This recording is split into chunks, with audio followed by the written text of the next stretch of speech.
I was invited on this occasion to be a part of Massawa's annual conference.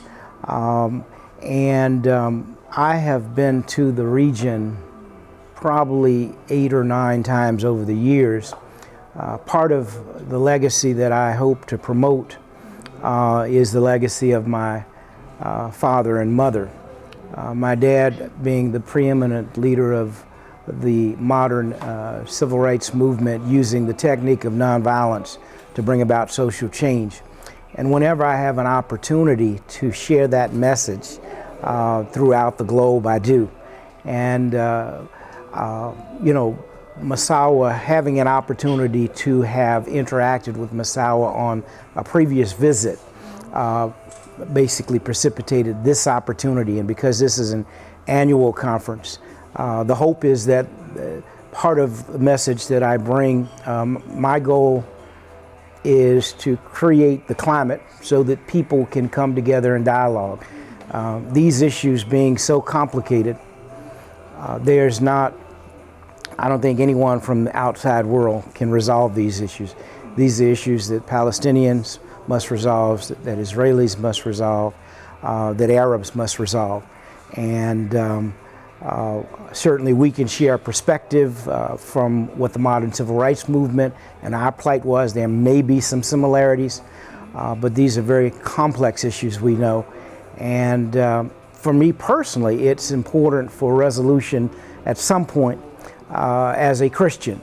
I think that this part of the world is very important to Christians.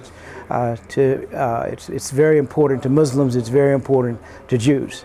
And I believe that when the 3 monotheistic religions come together, that a big transition will occur in the world in terms of peace.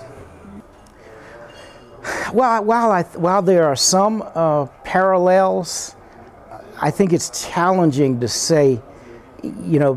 Earlier I had the opportunity to share this point of view, and I think that in the United States, African Americans were working to become a part of the fabric of America, to become citizens, to become really a part of what already exists. I think my understanding is that is not what Palestinians want. There's something different. Certainly Palestinians don't want to feel that they feel oppressed, and but Palestinians want something different.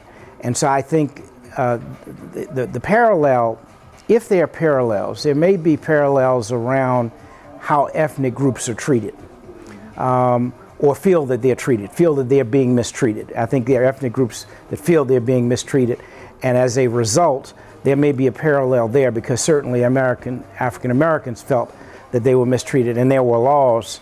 I don't know that there ever were laws. Well, at one time there were laws where black people couldn't buy property in certain areas. So yeah, though there are a number of maybe parallels. But I think, again, the biggest issue, it seems, is how do you rebuild trust? I think that there's distrust on both sides.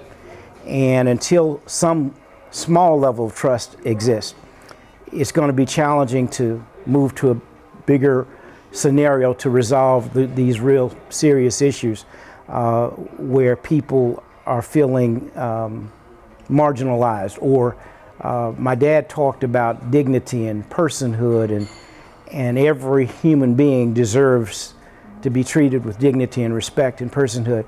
And wherever that feeling exists, that has to be removed. It is a very difficult question.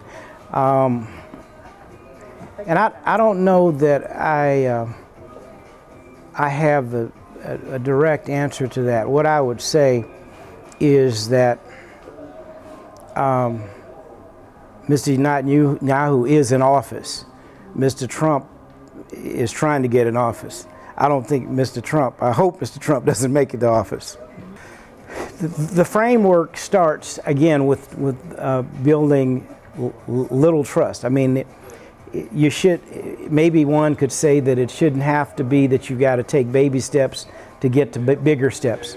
But at this particular point, I think that you're almost at a point where you have to start with really baby steps right now.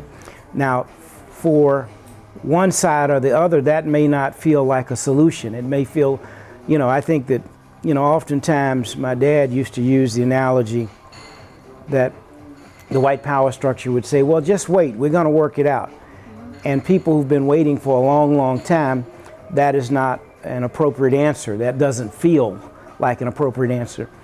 But I think my dad and his team created a climate in the United States that caused the power structure to have to respond. So I don't know whether that kind of scenario could exist here, but perhaps it can.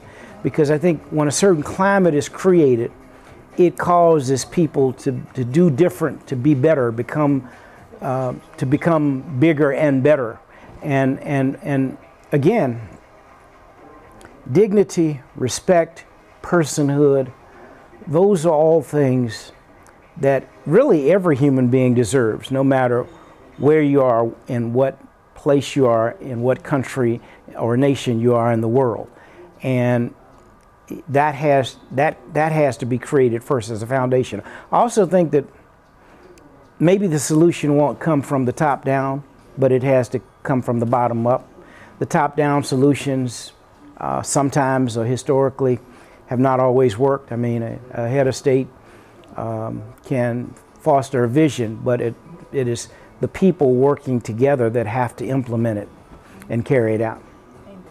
I started off by talking about personhood, dignity, talking about, my father had a vision that he shared in one of his most well-known speeches, which is called I Have a Dream, and he talked about his dream for the nation of the United States. But he started off by saying that the nation had written people of color a bad check. And that check, when it was taken to the bank to be cashed, it came back insufficient funds. So he challenged the nation to make good on that promise and that check, so that people could elevate the quality of life. And that was not just talking about a physical check, that was part of it, but it was talking about the entire essence of one's life. So when we think about Martin Luther King Jr., number one, we have to think about the love that he personified. He taught us how to use a method called nonviolence. Part of that is it teaches people how to live without destroying personal property. That's only a part of it. Nonviolence is much broader than that. But I think the legacy that he promoted, my mom promoted throughout her life, really what he did was he was a Christian, but he also understood that the world did not revolve around Christians. He understood that there were Muslims, that there were Jewish people, that there were Asian people, Hindus, Buddhists. There were people who didn't believe anything. And he understood that. That's why he talked about it in the context of dignity, personhood, being treated as a human being, as human beings should be treated. My point is that if you are only looking at a crisis from your perspective, your particular perspective, from your religious perspective, you may not realize that it's broader than that. So I think his legacy teaches us to open up and look broader, and not look, just look at the little narrow area of our own concerns. In other words, he talked about the broader concerns for all humanity. And what's interesting to me is because of how he spoke, his message resonated with people who happen to believe in God and those who may not even believe in God. It's interesting that you could speak in a language that everybody could relate to. And I'll give this example. If I step on your toe, Doesn't matter what color I am. It doesn't matter what ethnic group. The pain is still the same for me or you. Now, some people can take more pain than others, so it may not hurt. But the bottom line is, most of us, if someone steps on our toe, it's going to hurt. It's painful. And that pain we can all feel. The language that he used was like that, so that everybody could feel what he was saying. Whether they agreed or disagreed, they could at least feel it. And when you can feel it, then you can begin to engage and transform and create action. These are very difficult times for our world. This is a very difficult time for the people of this region of the world. And it maybe has been for a long time. But I have to believe there are no problems that are insurmountable, no matter what the circumstances are. This may be a time where people feel helpless and hopeless. But it's always darkest, they say, before dawn. So at the lowest point, somehow something occurs. And I think people have to help create that climate for something to occur that brings a transformation and a transition to create the kind of world that all of us would want to see. Religions have contributed. Yeah, well, religions have significantly contributed, for sure. There are different religions, not one.